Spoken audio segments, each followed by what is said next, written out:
हमारे होते हुए आप क्यों चिंता करते हैं? आपसे कोई मोहन त्रिपाठी साहब मिलने आए हैं। हाँ हाँ भेजो। जी सर, आइए। नमस्कार। कौन है आप? सर मोहन त्रिपाठी नाम है मेरा। 4 बार आपसे मिल चुका हूं और 3 महीने से कंप्लेंट भी दी है, मगर कोई सुनवाई नहीं हुई सर। सुनवाई तो होनी ही चाहिए। हम यहां मंत्री बने किस लिए बैठे? सिर्फ सुनने के लिए ना। ये देखो, हमने सुनने का यंत्र भी लगा रखा है। अच्छा बोलो, क्या कष्ट है? हम साफ सुन रहे हैं। सर एक आदमी हमारे गांव की सारी जमीन हथिया कर वहां पर शुगर मिल और शराब की फैक्ट्री लगाना चाहता है। कौन है जो ये काम कर रहा है? सिंघानिया नाम का बिजनेसमैन है। बहुत ही बुरे कैरेक्टर का आदमी है वो। हमारे गांव का रहने वाला था सर। 5 साल पहले अपनी गंदी हरकतों के कारण गांव वालों ने इसे धक्के मारकर बाहर निकाल दिया था। अपने बड़ों के बारे में ऐसा नहीं बोलते। तुम्हारे पिताजी ने तुम्हें इतनी भी तमीज नहीं सिखाई? उन्होंने तो मुझे पूरी तमीज सिखाई है सर कि किसकी इज्जत करनी चाहिए और किसकी नहीं। मेरे पिताजी स्कूल मास्टर हैं और वे 30 साल से गांव के बच्चों को पढ़ा रहे हैं और उनका नाम दीनानाथ त्रिपाठी है सर। और मंत्री जी, मैं आपसे इस बार ये कहने आया कि हम उस सिंघानिया को तो अपना गांव छीनने नहीं देंगे। मैं आज शाम की बस से गांव जा रहा हूं। अगर आपने इस बार कोई एक्शन नहीं लिया तो यकीन कीजिए मैं अपने पूरे के पूरे गांव को लाकर आपके इस दफ्तर में खड़ा कर दूंगा। नमस्कार।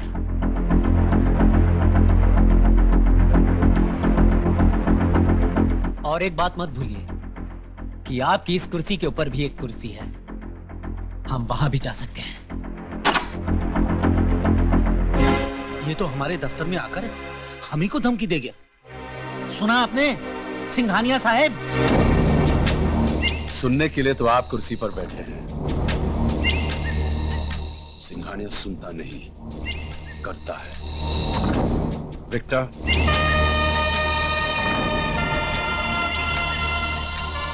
ऊपर जाने का बड़ा शौक है इस बच्चे को। इसे वहां पहुंचा दो जहां रूहें जाती हैं, बसें नहीं।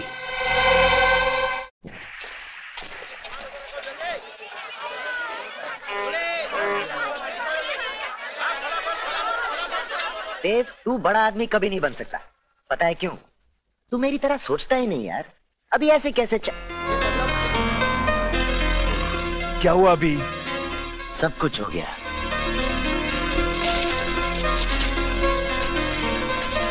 देव, मैं 1 मिनट में आता हूं। अजय, मेरी बात।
भाई साहब, भाई साहब,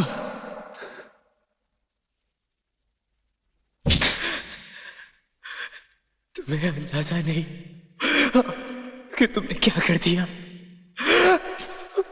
मेरी माँ, मेरे पिताजी, मेरी बहन, सबकी उम्मीदों का तू खून कर दिया तुमने, खून कर दिया। अभी चंद रुपयों के लिए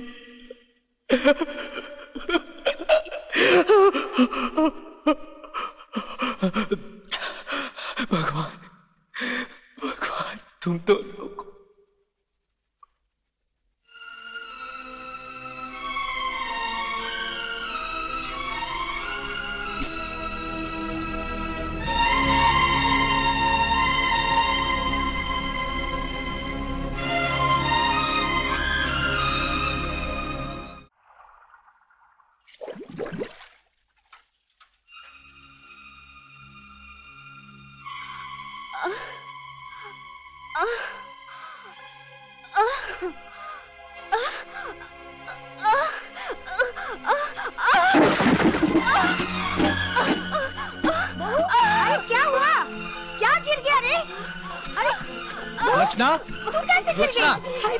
क्या हुआ? हमारी जिस्मत उठाकर बहू, बहू, तुम बोलती क्यों नहीं? लक्षणा क्या हुआ? क्या अनर्थ हो गया? आप जल्दी से जाकर डॉक्टर को बुला लाइए। सब ठीक हो जाएगा। भाभी को क्या हो गया माँ? कैसे वो लड़कियां डर गई जब हम पानी से निकले? हाँ क्या हुआ मासी? बहू की तबीयत अचानक बहुत ज्यादा खराब हो गई है। मैं साथ वाले गांव से डॉक्टर को लेने जा रहा हूँ। क्यों, हमारे गांव में डॉक्टर नहीं? रायपुर में एक डॉक्टर है 6 किलोमीटर दूर। मैं आता हूँ। मासी जी, आप एक काम कीजिए, आप अंदर जाइए, हम जाके डॉक्टर को ले आते हैं। आप जाइए, आप भाभी जी के पास रहिए। शुक्रिया। सब ठीक हो जाएगा। अभी डॉक्टर आते ही होंगे। मुझे कुछ नहीं हुआ। बेटा लंबी लंबी सांस ले बेटा। नहीं, नहीं जा सकती वो।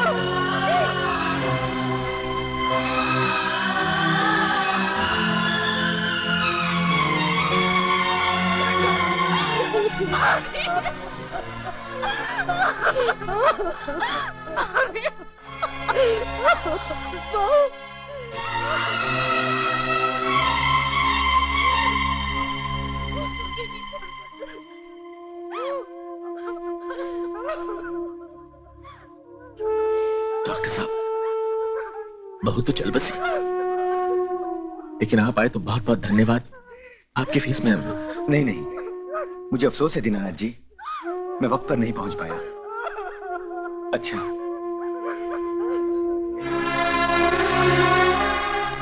आज गांव में अस्पताल या डॉक्टर होता तो शायद बहू बच जाती। खैर, मुझे मोहन को खबर करने जाना है,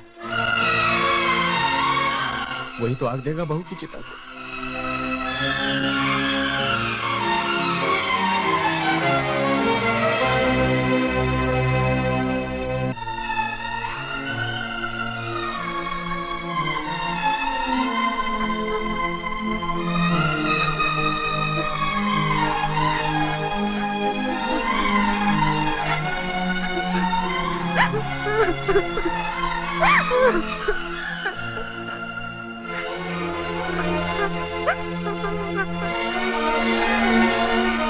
मास्टर, अब और इंतजार करना ठीक नहीं, आप अंतिम संस्कार कर दीजिए। अरे कैसे अंतिम संस्कार कर दूं? मेरी बहू सुहागन है, मोहन के आए बगैर अंतिम संस्कार नहीं हो सकता है। और फिर अभी दूसरी बस आने वाली है।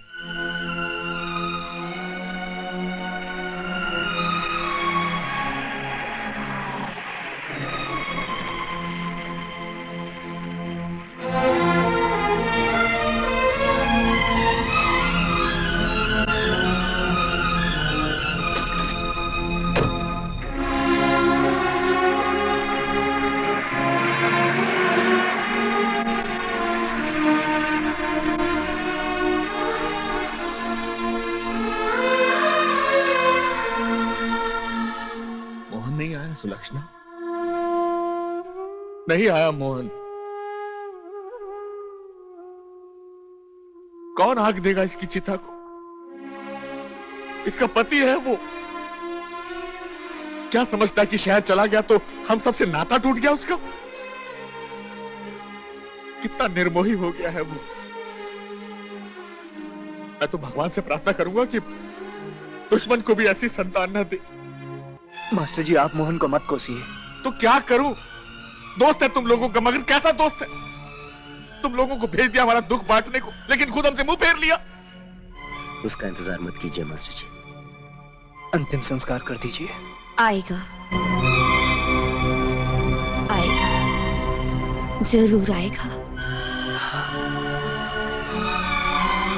माँ जी, मोहन नहीं आएगा। कैसे नहीं आएगा?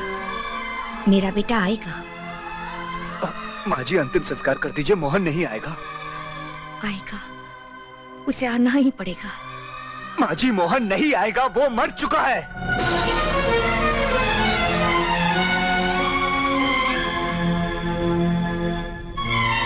उसकी मौत के जिम्मेदार हम लोग हैं।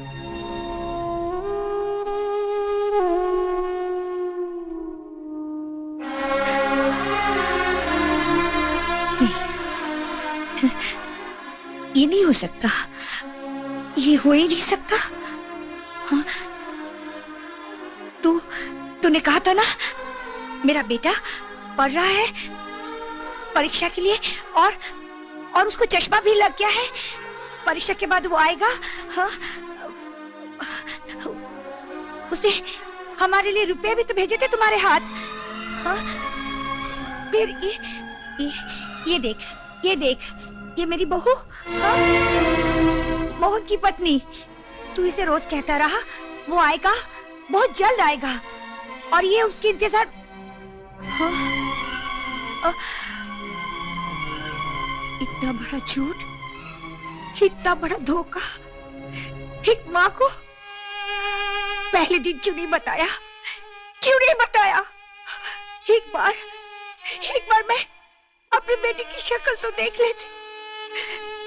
इतने दिनों से तुम दोनों हमारे अरमानों से खेलते रहे, झूठ बोलते रहे, और आज कहते हो मेरा बेटा है नहीं। वो आएगा, कैसे भी तुम ढूंढ के लाओ। तुमने कहा था ना वो जरूर आएगा। क्यों जाके ले गया मेरे बेटे को?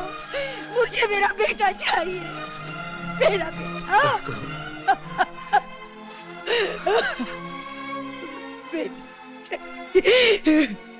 मैंने अपनी पूरी जिंदगी अपने कुछ असूलों को मानते हुए गुजार दी, क्योंकि मुझे कहीं ना कहीं लोगों की इंसानियत पर पूरा भरोसा था।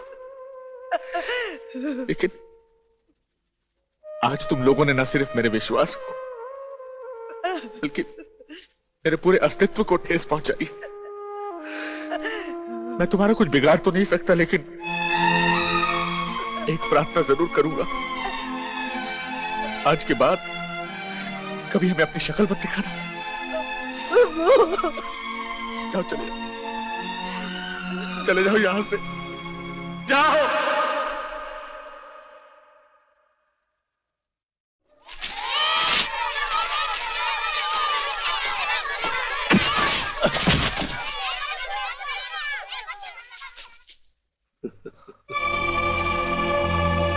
चोट तो नहीं लगी ना मास्टर जी? सब ठीक है ना? लोग तो मरने के बाद मिट्टी में मिलते हैं, लेकिन तुम तो जीते जी मिट्टी में मिलना चाहते हो। गुस्से से नहीं, अकल से काम लो मास्टर। मेरी बात सुनो, उन दोनों शहर के लौंडों को लेकर अपने परिवार के साथ कहीं और जाकर बस जाओ। तुम अच्छी तरह जानते हो भानु प्रताप, मैं जीते जी अपना एक गांव छोड़कर कभी नहीं जाऊंगा। तुम्हारी इच्छा पूरी करना तो हमारा फर्ज है। तुम अपने पैरों पर जाओगे कि हम तुम्हें 4 कंधों पर भेज दें? क्या यहां की मिट्टी तुम्हारी जिंदगी से ज्यादा कीमती है? ठाकुर, जिसे तुम महज मिट्टी समझते हो, वो हमारे लिए मिट्टी नहीं, बल्कि भगवान की दी हुई सबसे बड़ी नेमत है, और नेमत की कोई कीमत नहीं होती। फैसला तुम्हारे हाथ में है।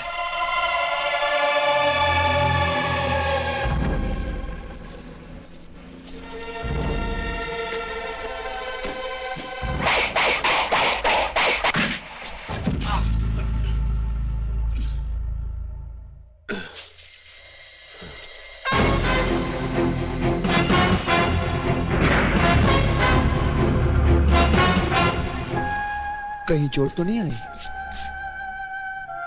कमाल है सिंघानिया साहब, लोग मरने के बाद मिट्टी में मिलते हैं और आप होके जीते जी मिलना चाहते हो।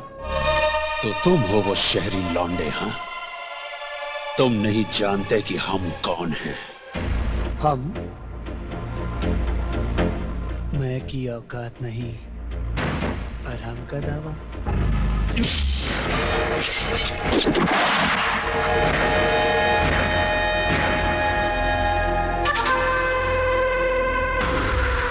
इस उम्र में बच्चों की तरह इधर उधर हाथ नहीं उछालते सिंघानिया।